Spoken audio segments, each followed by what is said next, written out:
Hello दोस्तों, जैसे कि हम लोग कल बात कर चुके थे पारिस्थितिकी के बारे में, ठीक है।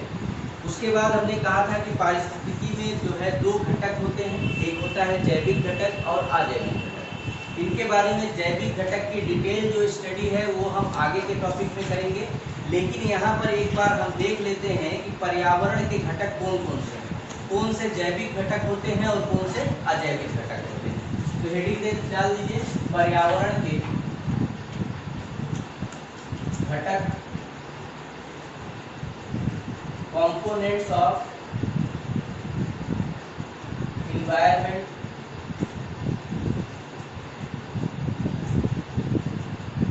तो जैसे कि हम लोग कल भी बात कर चुके थे, दो तरह के घटक होते हैं, एक होता है अबायोटिक अजैविक घटक और दूसरे होते हैं जैविक घटक बायोटिक कंपोनेंट्स।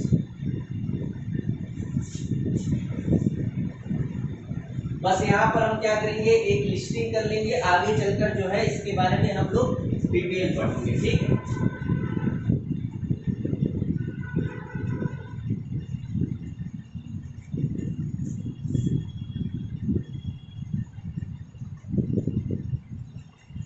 तो सबसे बड़ा अबायोटिक घटक में जो सबसे मेन इंपॉर्टेंट क्या है, एनर्जी है। विदाउट एनर्जी के कोई भी चीज क्या कर सकती, रन नहीं कर सकती, वो अपना क्रियाकलाप नहीं कर सकता। तो सबसे पहला कंपोनेंट इसमें क्या हो जाएगा, एनर्जी, ऊर्जा।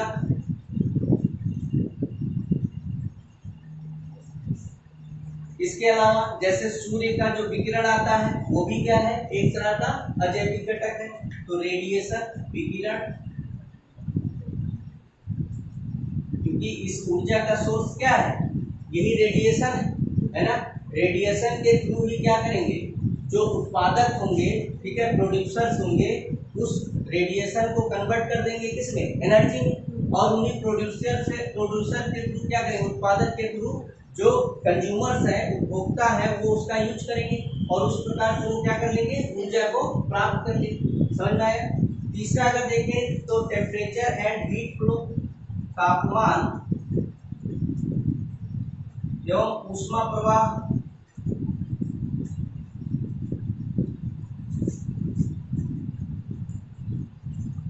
टेम्परेचर एंड हीट, ठीक है।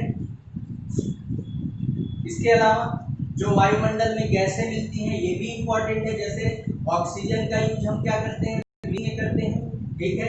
इसी तरह से नाइट्रोजन पोषण के लिए उपयोगी है, कार्बन डाइऑक्साइड का उपयोग पौधे करते हैं, ठीक है। तो इस तरह से वायुमंडलीय गैसें एवं पवन, एटमॉस्फेरिक गैसेस, वायुमंडलीय गैसें एवं पवन, एटमॉस्फेरिक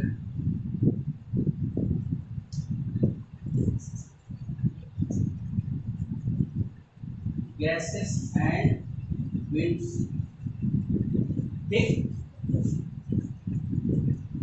इसके अलावा अग्नि, आग, उससे भी हम क्या करते हैं, एनर्जी लेते हैं, फायर।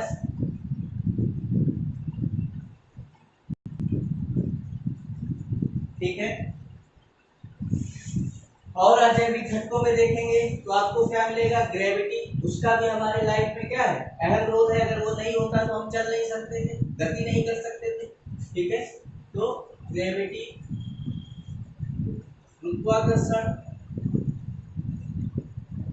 जो भी अपने आसपास आप देखते हैं, जिसके कारण आप मूव करते हैं, जिसके कारण आपका जीवन संचालित होता है, वो सब क्या आ जाएगा, अजैविक घटकों, जिनमें जीवन नहीं, ठीक है, वो सब क्या हो जाएंगे, अजैविक घटक में शामिल हो जाएंगे। इसके अलावा टोपोग्राफी है,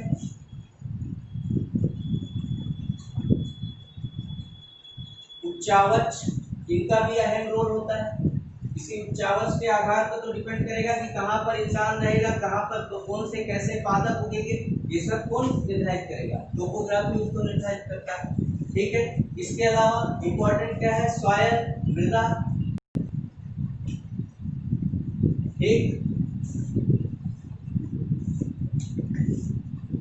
तो ये सारे क्या हैं, ये सारे अबायोटिक कंपोनेंट्स हैं।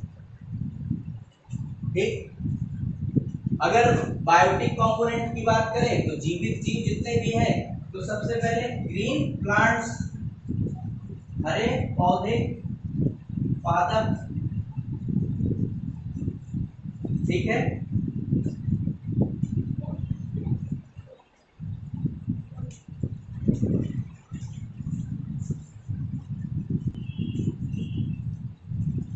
जैसे वाटर है, ये भी क्या हो जाएगा, अबायोटिक कंपोनेंट में आप शामिल कर सकते हैं, जल।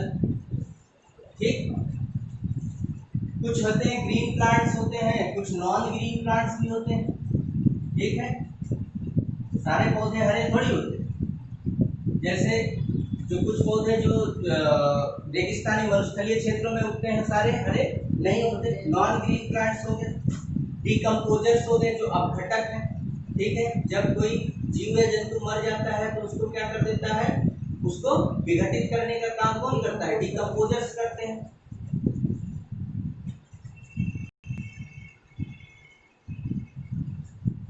अपघटक,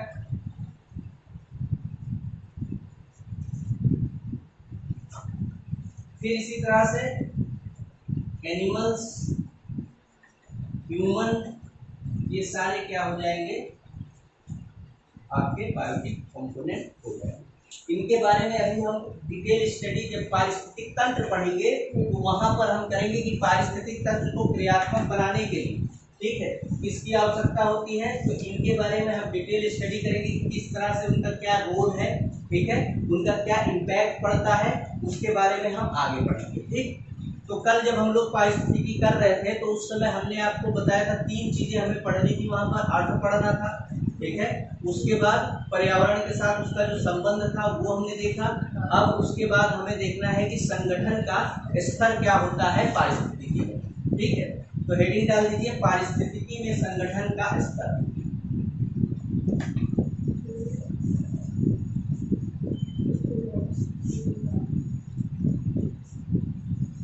levels of organisation in ecology, पारिस्थितिकी में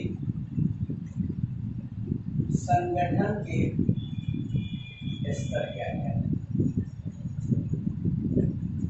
लेवल्स ऑफ ऑर्गेनाइजेशन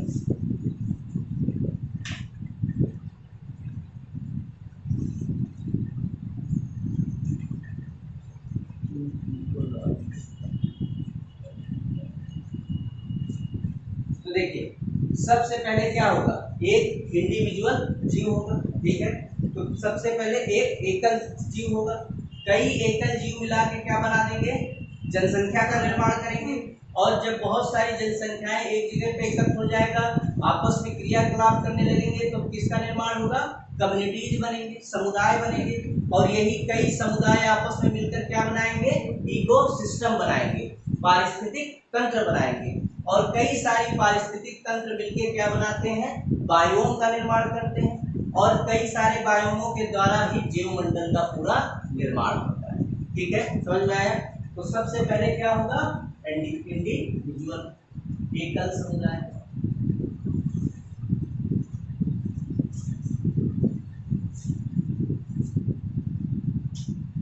इंडिविजुअल। और इंडिविजुअल से मिलकर क्या बनेगा, पॉपुलेशन, जनसंख्या।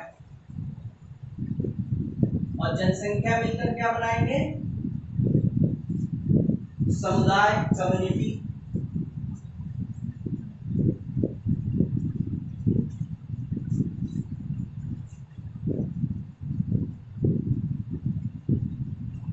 और कम्युनिटी मिलकर किसका निर्माण करेंगे, इकोसिस्टम का।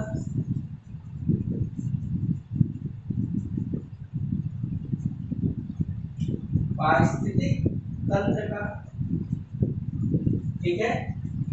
और पारिस्थितिक तंत्र मिलकर किसका निर्माण करेंगे, बायोम का। क्या होता है अभी इसको समझा रहे हैं, बायोम बनाएंगे। और कई सारे बायोम मिलकर किसका निर्माण कर देंगे, जीवमंडल। बायोस्फीयर का।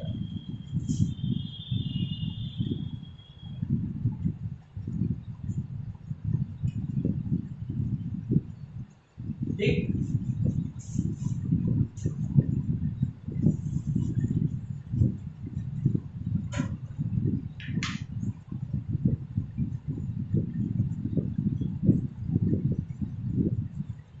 तो अगर हम बात करें कि इंडिविजुअल क्या है, तो इंडिविजुअल क्या होता है, ये एक व्यक्तिगत जीव है जो कि क्या करता है, जिसमें स्वतंत्र रूप से कार्य करने की क्षमता पाई जाती है। ठीक है, इसके जैसे चाहे पौधा ले ले, जंतु ले ले, बैक्टीरिया ले ले, ठीक है, कवक ले ले आदि, ये कोई भी हो सकता है इंडिविजुअल जीव। ठीक है, ये अपने अंग उपांग या दूसरे भागों से साथ मिलकर जीवन का क्या करता है, सभी क्रियाकलाप करता है। ठीक है, समझ में आया कि एकल जीव क्या होगा, ऐसा जीव जो अपने कार्य को करने के लिए क्या है, निर्भर, आत्मनिर्भर, अपनी क्षमता से क्या करता है, उसमें अपने स्वतंत्र रूप से कार्य करने की क्या पाई जाती है, क्षमता पाई जाती है, जो अपने अंगों उपांगों या दूसरे शरीर के दूसरे भागों के साथ मिलकर क्या करता है, कार्य करता है। तो हेडिंग डाल दीजिए इंडिविजुअल, व्यक्तिगत या एकल, व्यक्तिगत।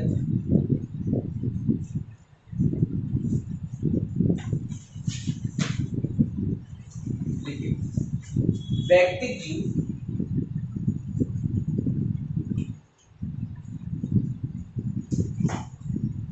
व्यक्तिगत जीव या एकल जीव ऐसे सजीव हैं जिनमें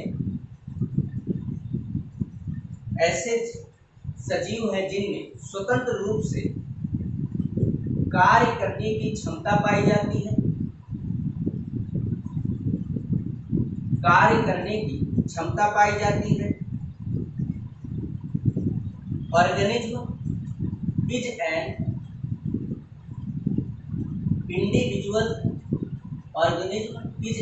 individual living being that has the ability to act independently,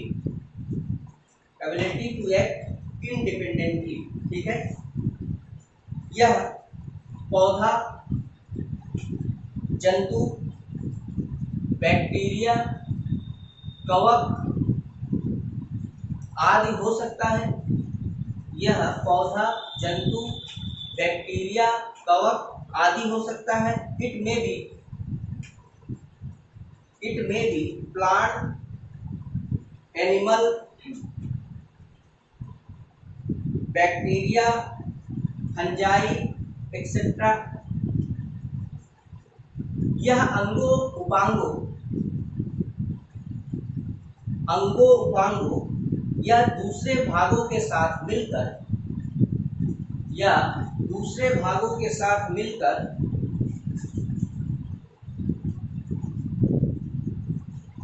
कार्य करते हैं, मिलकर जीवन के विभिन्न कार्य करते हैं। It is a body made up of organelles or other parts that work together to carry out on the various process of life,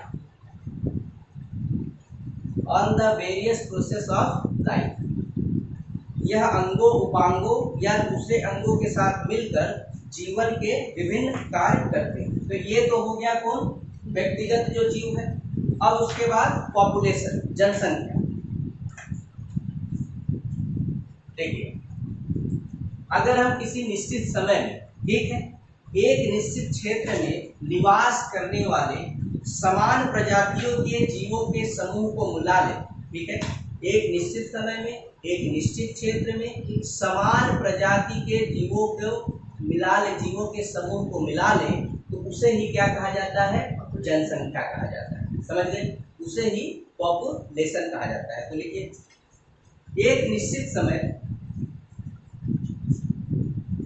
व निश्चित क्षेत्र में, एक निश्चित समय व निश्चित क्षेत्र में निवास करने वाले समान प्रजातियों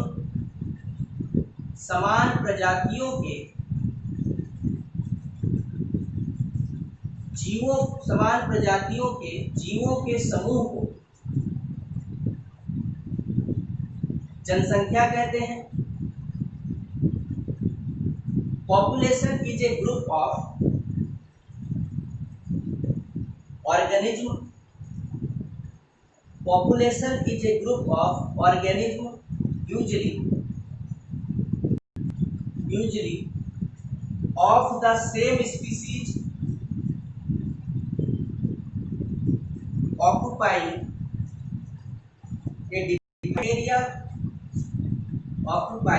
a defined area during a specific time।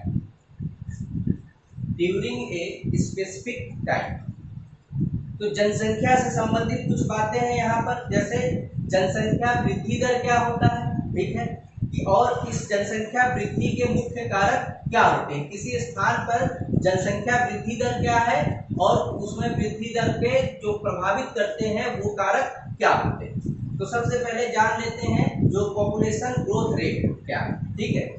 दो भिन्न समय, अगर दो अलग अलग समय ले लें, ठीक है, उसमें जो व्यक्तिगत जनसंख्या है, जो एकल जनसंख्या जो हमने पीछे पढ़ा व्यक्तिगत जनसंख्या है, उसमें जो अंतर आ जाए, ठीक है, मतलब पहले जो व्यक्तिगत जनसंख्या था और अब जो व्यक्तिगत जनसंख्या है, इनके बीच का जो अंतर होता है उसे ही हम क्या कहेंगे, जनसंख्या वृद्धि दर कहेंगे।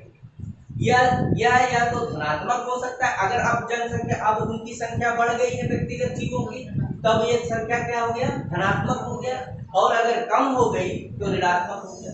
इसका मतलब है कि जनसंख्या वृद्धि दर क्या है, धनात्मक भी हो सकता है और ऋणात्मक भी हो सकता है। समझ में आए? तो अलग अलग समय में व्यक्तिगत जीवों की संख्या का जो अंतर है वही क्या कहलाता है, जनसंख्या वृद्धि दर कहलाता है। तो देखिए जनसंख्या वृद्धि, उसी के सब हेडिंग में रहेगा, जनसंख्या वृद्धि दर, पॉपुलेशन ग्रोथ रेट। चलिए, दो भिन्न समयों में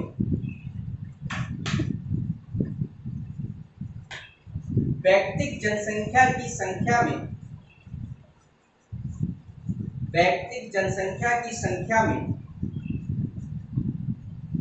अंतर के प्रतिशत को, इसको किसमें दिखाएंगे, प्रतिशत में दिखाएंगे, में अंतर के प्रतिशत को जनसंख्या वृद्धि दर कहते हैं। दो भिन्न समयों में व्यक्तिगत जनसंख्या की संख्या में अंतर के प्रतिशत को जनसंख्या वृद्धि दर कहते हैं। यह वृद्धि दर धनात्मक या ऋणात्मक दोनों हो सकता है। Population growth rate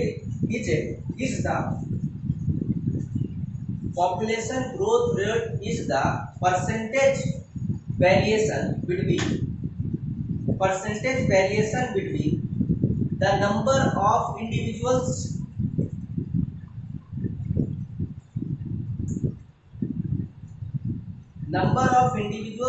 in a population at two different times.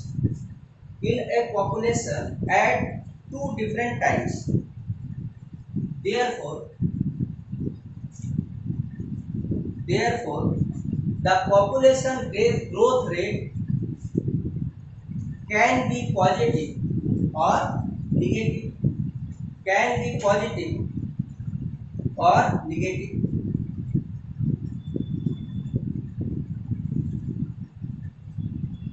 देखिए, अगर हम जनसंख्या वृद्धि के मुख्य कारक, क्यों जनसंख्या वृद्धि होती है, तो वृद्धि के कारण क्या होंगे और कम होने का कारण क्या होगा, दोनों अलग अलग होगा।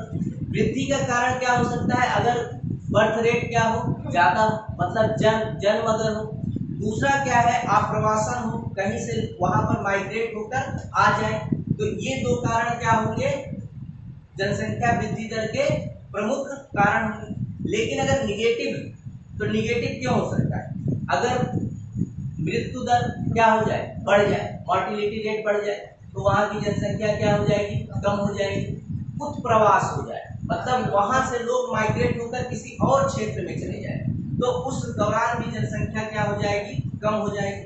दूसरा, अगर हम इसके सीमित करने के कारकों पर ध्यान दें, तो मुख्य जैविक और अजैविक कारक भी क्या होंगे, इंपॉर्टेंट रोल अपनाएंगे। अगर जैविक कारकों में, अजैविक कारकों में से किसी चीज का क्या हो जाए, उनकी संख्या सीमित हो जाए या बढ़ जाए, तो उस हिसाब से क्या होगा, पॉपुलेशन भी क्या हो सकता है, बढ़ या घट सकता है। समझ में आए?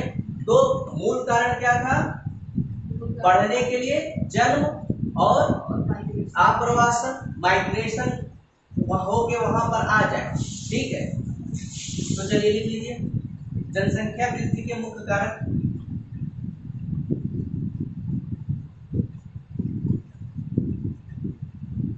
Main factor of population growth लिखिए। जन्म हुआ आप्रवासन किसी स्थान के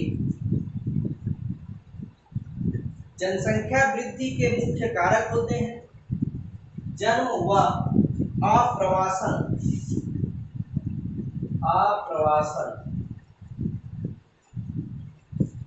किसी स्थान के जनसंख्या वृद्धि के मुख्य कारक होते हैं,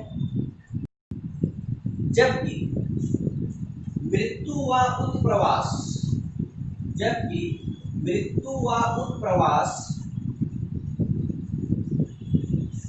किसी स्थान के जनसंख्या में कमी के कारक होते हैं, जनसंख्या में कमी के कारक होते हैं। The main factors that makes population increase are birth and immigration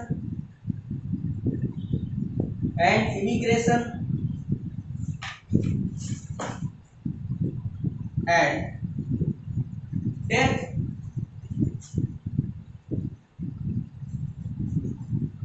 and migration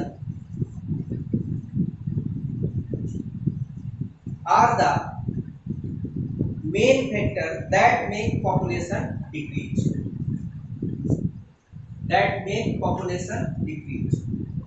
ठीक है, दूसरी जोड़िए, जनसंख्या वृद्धि दर को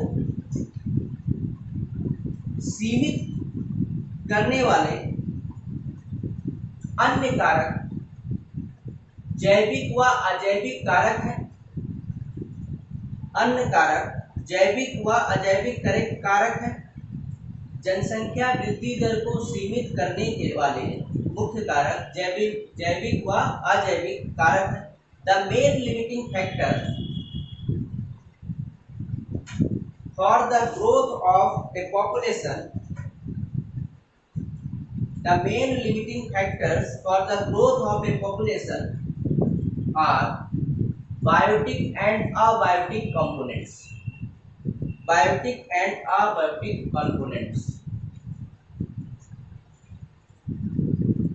अब एक चीज होता है जनसंख्या घनत्व, ठीक है, ये सारे पॉपुलेशन के ही भीतर हैं, ठीक है, उससे अलग नहीं। अब इसके पॉपुलेशन के बाद हम कहाँ पर आएंगे, कम्युनिटी में आएंगे, तो भाई पॉपुलेशन के ही कुछ जो वो है उसके बारे में हम बात कर रहे हैं। देखिए, एक किसी निश्चित क्षेत्र जो निवास करने वाला व्यक्तिगत जनसंख्या है, उनके मध्य जो संबंध होता है, ठीक है, उसे ही पॉपुलेशन घनत्व कहते हैं। मतलब जहाँ वो निवास कर रहे हैं और जो वहां पर रहने वाले कुल व्यक्तिगत जनसंख्या अगर ज्यादा है तो वहां का जनसंख्या घनत्व अधिक होगा।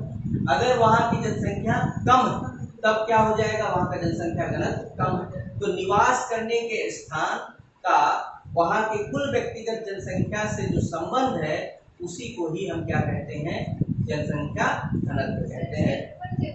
बिल्कुल, तभी तो निवास करने का स्थान होता है। निवास करने का स्थान आपका लिमिटेड होता है ना, ठीक है। जैसे कानपुर, उसकी एक सीमा क्षेत्र है, तो अगर इसी क्षेत्र में क्या हो जाए, ज्यादा से ज्यादा लोग रहने हैं तो यहाँ डेंसिटी अधिक हो जाएगी, और कम हो जाएंगे तो डेंसिटी कम हो जाएगी, ठीक है। तो लिखिए जनसंख्या घनत्व, पॉपुलेशन डेंसिटी।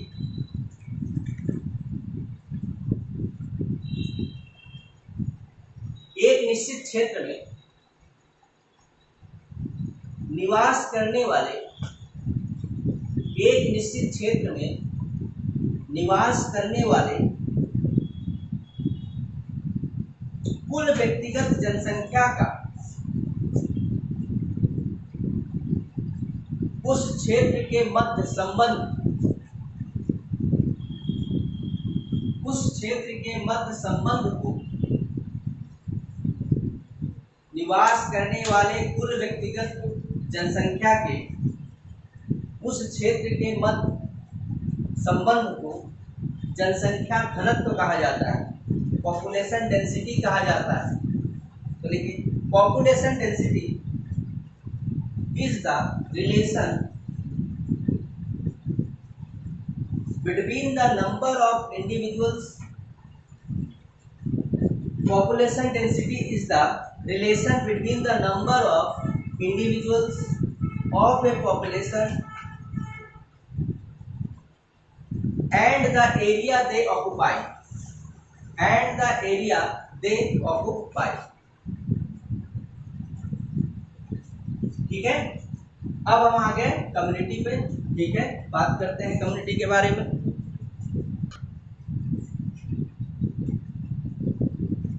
चलिए अब हम बात करते हैं कम्युनिटी की, समुदाय की, ठीक है।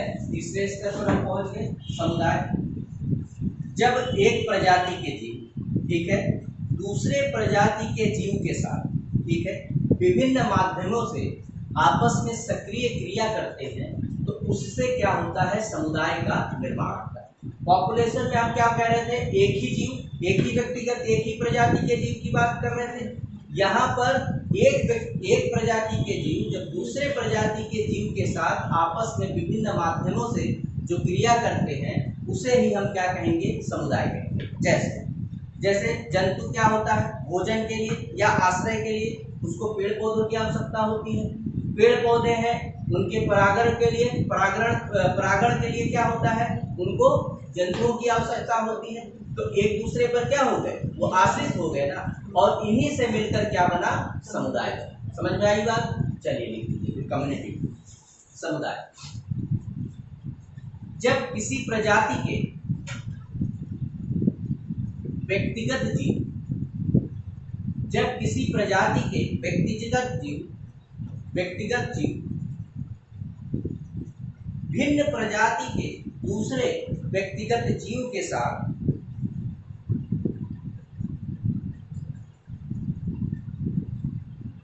भिन्न प्रजाति के व्यक्तिगत जीव के साथ जीवन यापन के लिए विभिन्न माध्यमों से सक्रिय क्रिया करते हैं। जीवन यापन के लिए विभिन्न माध्यमों से सक्रिय क्रिया करते हैं, तो इससे समुदाय का निर्माण होता है।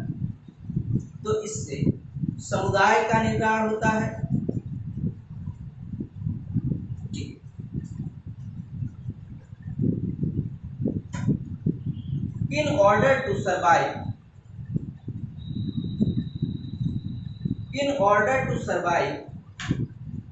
individual of any one species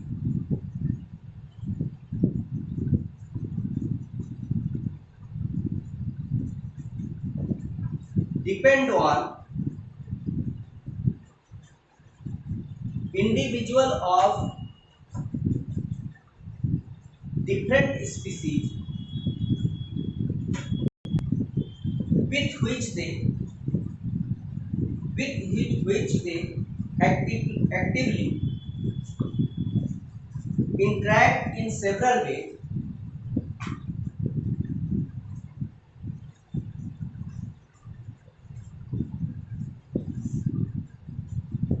then it's create community, then it's create community। जैसे जैसे जंतुओं को भोजन एवं आश्रय के लिए पेड़ पौधों की आवश्यकता होती है। जंतुओं को भोजन एवं आश्रय के लिए पेड़ पौधों की आवश्यकता होती है। इसी प्रकार पौधों को परागण एवं बीजों के बिखराव के लिए, इसी प्रकार पौधों को परागण एवं बीजों के बिखराव के लिए जंतुओं की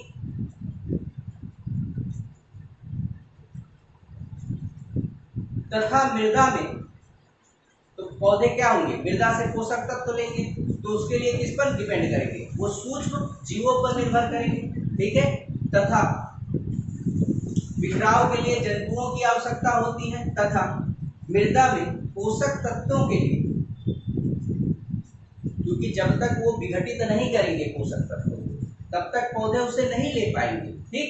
तो मृदा में पोषक तत्वों के लिए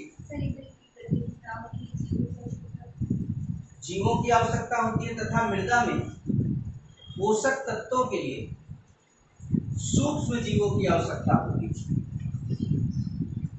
for example, animals require plants, for example, animals requires plants for food and trees for shelter. Animal requires plants for food and trees for shelter. Plants require animals for pollination and dispersal of seeds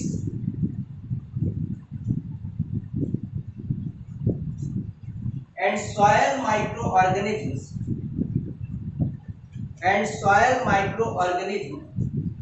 to facilitate nutrient supply,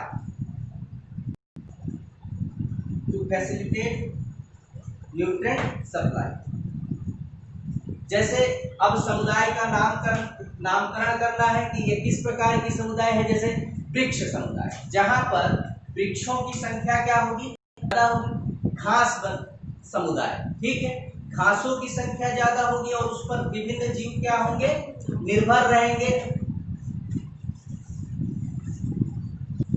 तो जैसे कि हम बात कर रहे थे कि जो समुदाय का नामकरण किया जाता है वो किसके आधार पर किया जाएगा, जो वहां पर प्रभावी प्रजाति होगी, जिसके ऊपर दूसरे जीव निर्भर होंगे, उसी के आधार पर ही क्या करेंगे, हम उस समुदाय का नामकरण करेंगे।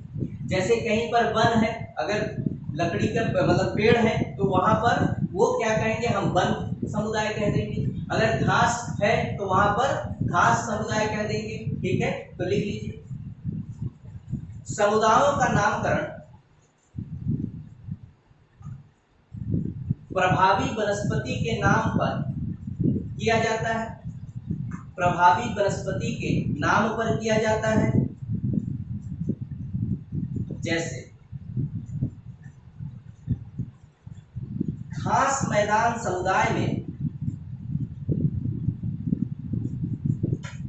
घास प्रभावी प्रजाति होता है, लेकिन घास प्रभावी प्रजाति होता है, लेकिन इसमें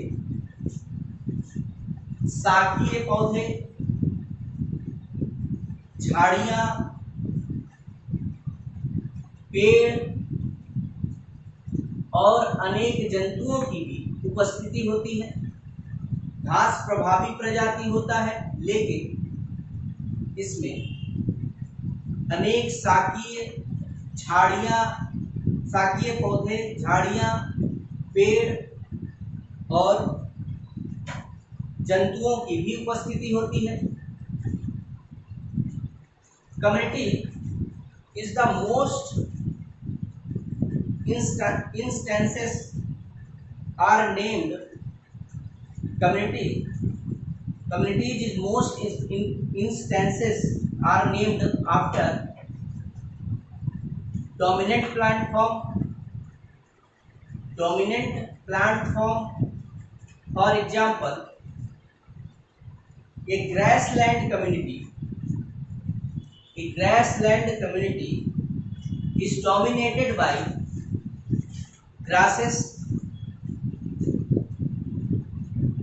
though it may contains herbs, shrubs, trees, along with associated animals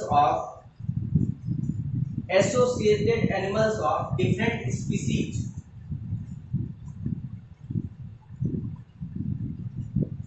कोई समुदाय देखें तो इस समुदाय क्या होगा, स्थिर कभी नहीं रहेगा या कठोर टाइप का नहीं रहेगा। इसमें हमेशा क्या हो सकता है, परिवर्तन हो सकता है।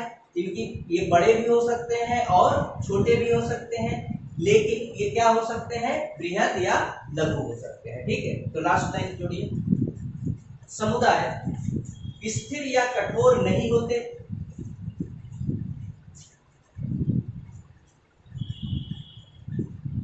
ये छोटे या बड़े हो सकते हैं, a community is not fixed or rigid,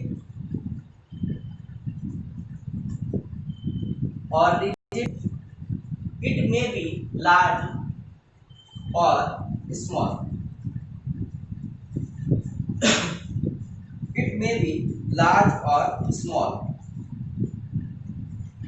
ठीक है। अब जो है, अभी समुदाय के बाद हम आ जाएंगे पारिस्थितिक तंत्र में, याद रखिएगा, फिर बायोम में, फिर बायोस्फीयर। तो पहले हम समुदाय के प्रकार देख लेते हैं। तो अभी हमने कहा कि समुदाय क्या हो सकते हैं, छोटे भी हो सकते हैं और बड़े भी हो सकते हैं। जो ये छोटे और बड़े कहने का आधार है, ये आधार इस बेसिस पर हम देखते हैं कि उस समुदाय का आकार कितना बड़ा, और दूसरा हम देखते हैं कि उसमें जो उसकी स्वतंत्रता कितनी है, मतलब दूसरे समुदाय से उसकी स्वतंत्रता कितनी है। इसके आधार पर हम क्या कहते हैं, लघु या बृहद समुदाय के बारे में उसको क्या करते हैं, वर्गीकृत करते हैं। ठीक है, तो हेडिंग डाल दीजिए, समुदाय की संरचना, समुदाय के प्रकार,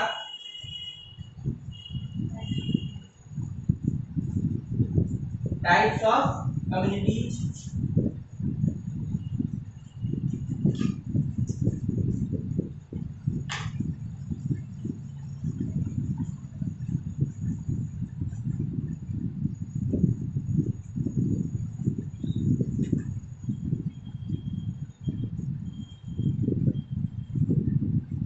प्रकार के हैं, दो, बृहद समुदाय,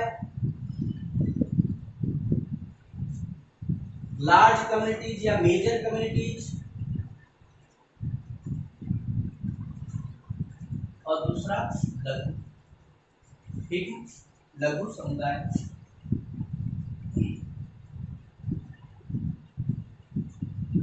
माइनर कम्युनिटीज।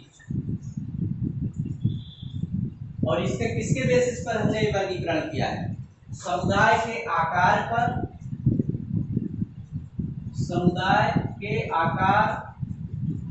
व स्वतंत्रता के आधार पर। ठीक, इसके आधार पर हमने इसको वर्गीकृत किया।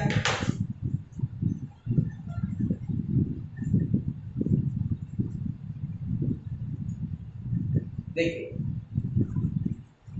मेजर है, नाम से ही स्पष्ट है कि इनका आकार बहुत ही बड़ा होता है। ठीक है, और ये प्रायः क्या होते हैं, दूसरे समुदाय से स्वतंत्र होते हैं। बाहर से केवल ये सूर्य पर ऊर्जा के लिए निर्भर होते हैं।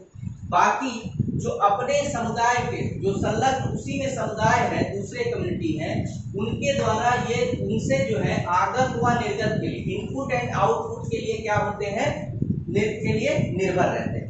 जैसे उष्णकटिबंधीय सदाबहार वन, ठीक, वहां पर जो भी जीव है, जो भी कम्युनिटीज है, वो क्या होते हैं, अपने आप में स्वतंत्र है। वहीं से ही वो आगत और निर्गत को क्या करते हैं, लेते रहते हैं, मतलब आगत लेते हैं और निर्गत मतलब प्रदान करते हैं। ठीक, तो लिख लीजिए बृहद समुदाय। ये बृहद आकार के लार्ज कम्युनिटीज या मेजर कम्युनिटीज, ये बृहद आकार के सुनियोजित व प्रायः स्वतंत्र होते हैं। These are large sized, well organized and relatively independent। ये बाहर से केवल सूर्य की ऊर्जा पर निर्भर होते हैं, ये बाहर से केवल सूर्य की ऊर्जा पर निर्भर होते हैं।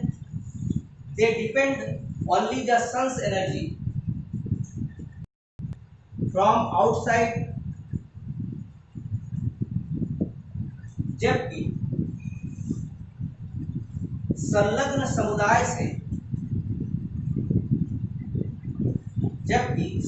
समुदाय से आगत व निर्गत के लिए निर्भर रहते हैं। They depend only sun's energy from outside and are dependent of the inputs and outputs from adjacent communities। जबकि संलग्न समुदाय से आगत व निर्गत के लिए निर्भर रहते हैं। जैसे उष्णकटिबंधीय सदाबहार one and are dependent of the inputs and outputs from adjacent communities। Example, tropical evergreen forest।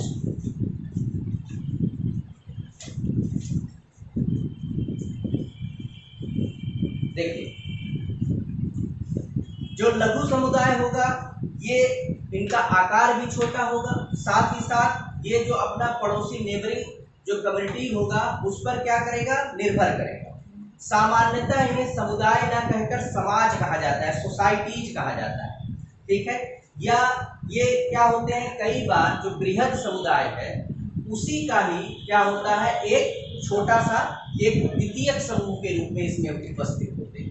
ठीक है, जो बृहद समुदाय है उसी में एक द्वितीयक समूह के रूप में ये क्या होते हैं, के रूप में उसमें पाए जाते हैं। ठीक है, ये क्या होंगे, ये ऊर्जा और पोषण के लिए पूरी तरह से आत्मनिर्भर नहीं होंगे। समझ गए? तभी जैसे गोबर है, गोबर के ऊपर जो बिछा हुआ लाइकेन है, जब देखेंगे तो एक हरा हरा सा परत जम जाता है, तो लाइकेन की चटाई क्या हो जाता है, अब वो बृहद समुदाय में ही कहीं पर होगा।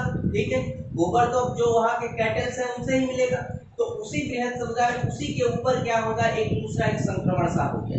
ठीक, तो इस तरह के समुदाय को हम क्या कहते हैं, लघु समुदाय कहते हैं, माइनर कम्युनिटीज कहा जाता है। लिख लीजिए, ये अपने पड़ोसी समुदाय पर निर्भर होते हैं। These are dependent on neighboring communities। और सामान्यतः इन्हें समाज कहा जाता है। And are often called societies।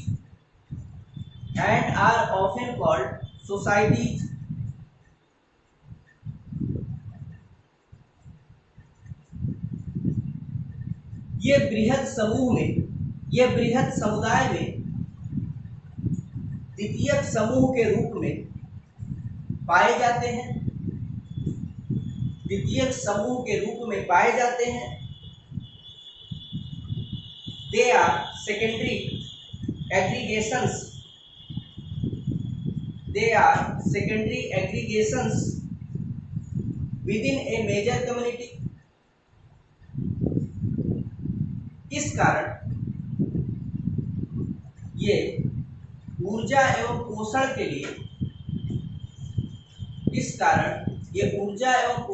लिए पूर्णतः आत्मनिर्भर नहीं होते।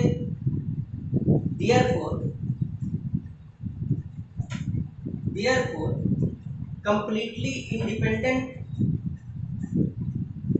units as far as energy and nutrient dynamics, जैसे as far as nutrient dynamics, जैसे गोबर के ऊपर बिछे लाइकेन की चटाई, such as a mat of lichen on a cow dung pad, such as a mat of lichen on a cow dung pad. ठीक है, चलिए कल हम लोग बात करेंगे समुदाय की क्या संरचना होती है। ठीक है, उसके बाद हम चले जाएंगे कहाँ पर, पारिस्थितिक तंत्र पर। ठीक है, आज के लिए इतना ही। धन्यवाद।